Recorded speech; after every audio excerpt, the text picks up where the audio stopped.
आप लोग बड़े सौभाग्यशाली हैं जो आपके क्षेत्र को एक ऐसा व्यक्तित्व मिला जो लखनऊ में जहाँ कहीं भी हैं वहाँ पर उनकी एक अलग पहचान है, उनकी अपनी एक अलग छाप है।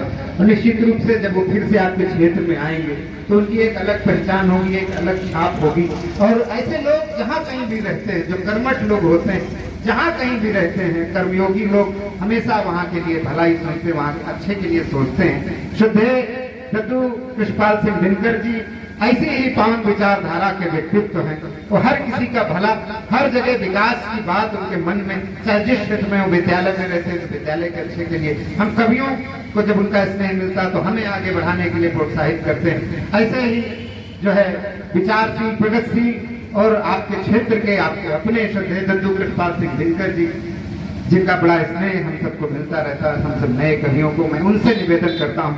और जो शौर्य का बड़ा स्वर हुआ करते हैं, आप में से हो सकता है बहुत से लोग न जानते हो, देश के तमाम राष्ट्रवादी मंचों पर उनके छंदों का वाचन होता रहता है और हम लोग बड़े सम्मान के साथ उनको सुनते हैं। मैं उनसे निवेदन करता हूँ आपकी जोरदार तालियां श्रद्धेय कृष्णपाल सिंह दिनकर दद्दू को बुलाएं। श्रद्धेय दिनकर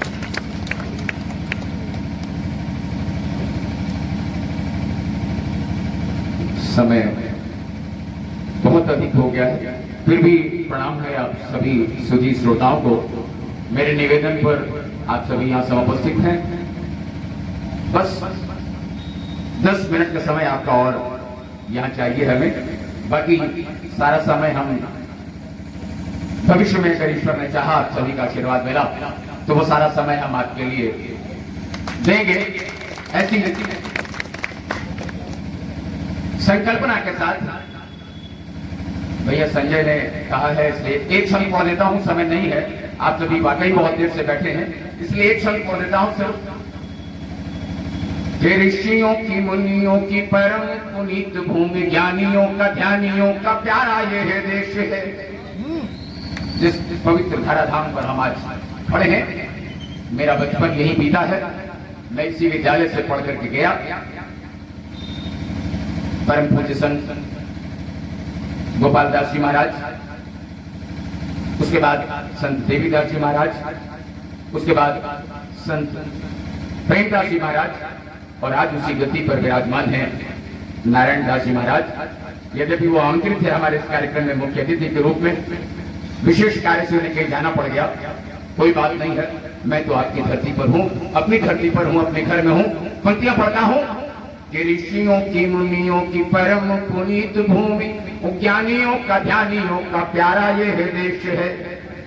भगत सुभाष गांधी तिलक जवाहर से वीर बलिदानियों का न्यारा यह देश है। होकर अनेक एक स्वर सबका है यही देश हित हम हैं, हमारा यह देश है। तो होकर अनेक एक स्वर सबका है यही देश हित हम हैं, हमारा यह देश है। और जो कार्य आज आप सब ने किया, मैं मात्र 4 पंक्तियां पढ़ता हूं संजय।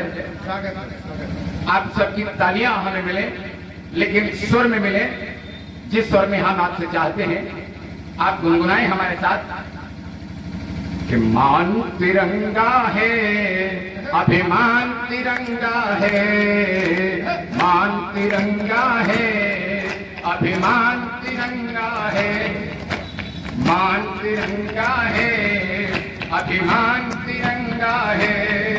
हर भारतवासी की जान तिरंगा है, मान तिरंगा है, सम्मान तिरंगा है।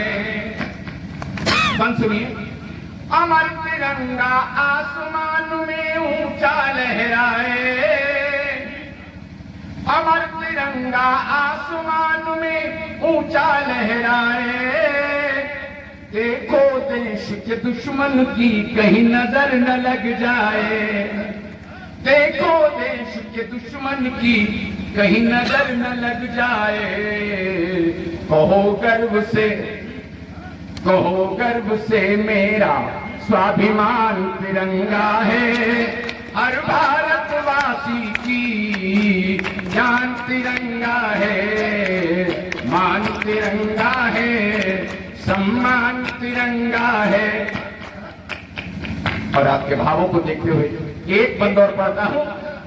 केसरिया केसरिया रंग बलिदानों की गाथा गाता है, केसरिया रंग बलिदानों की गाथा गाता है, अमर शहीदों की ये हमको याद दिलाता है।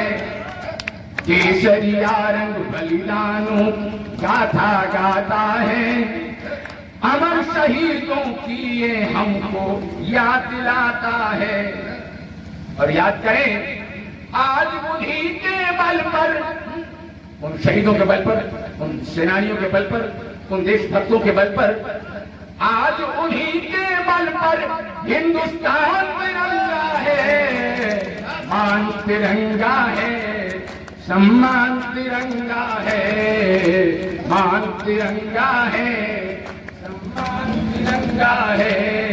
हर भारतवासी की जान तिरंगा है, हर भारतवासी की। और अंतिम बंद देता हूं संजय। चक्र चक्र अहर्निश चलने का संदेश सुनाता है, चक्र अहर्निश चलने का संदेश सुनाता है, मंजिल उसको मिलती है जो चलता जाता है। चक्र अहर्निश चलने का संदेश सुनाता है, मंजिल उसको मिलती है जो चलता जाता है। 79वें बरस में, आज 79वां स्वतंत्रता दिवस मना रहे हैं, इसलिए कहना है कि 79वें बरस में हुआ जवान तिरंगा है, हर भारतवासी की शान तिरंगा है, मान तिरंगा है, सम्मान तिरंगा है, हर भारतवासी की शान तिरंगा है, हर भारतवासी की जान तिरंगा है। मुझे लगता है आप सबने इतनी ऊर्जा दे दी है हमें कि भविष्य में, निकट भविष्य में, यूं कहें कि यथाशीघ्र जब आपको असुविधा ना हो, जाड़े के दिन हो, चांदनी रात हो, मंच विशाल हो, पांडाल बड़ा हो, ऐसी संकल्पना हमारे मन में है। और मुझे लगता है इन बच्चों का पूरा सहयोग हमें प्राप्त होगा और हम एक बहुत विशाल आयोजन करेंगे।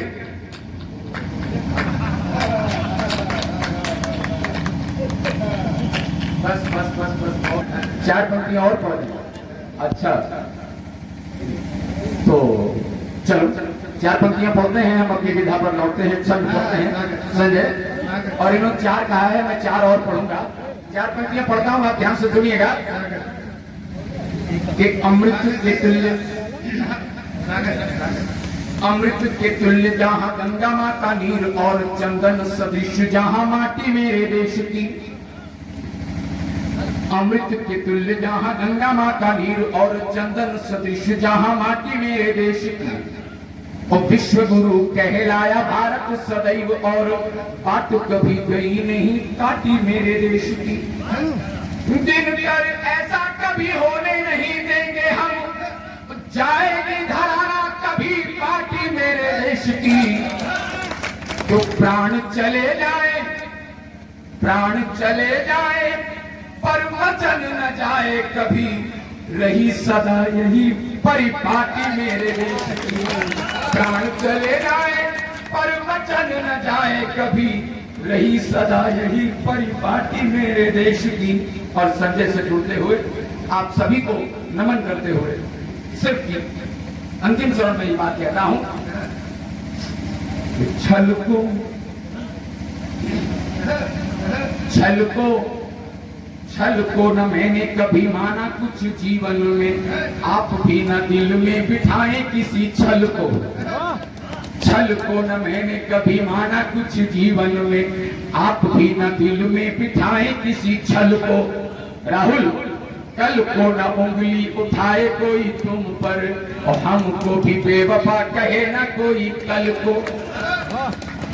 जल को क्या वो तो कहीं भी बह जाए किंतु, जल को क्या वो तो कहीं भी बह जाए किंतु मील कभी छोड़ नहीं सकती है जल को। जल को क्या वो तो कहीं भी बह जाए किंतु मील कभी छोड़ नहीं सकती है जल को। इसलिए पलकों में तुमको, पलकों में तुमको बिठाए रखने की चाह, पलकों से दूर मत होना है तू। पलकों में तुमको बिठाए रखने की चाह। इन्हीं पंक्तियों के साथ वाणी को विराम दूं, क्योंकि समय बहुत हो गया है।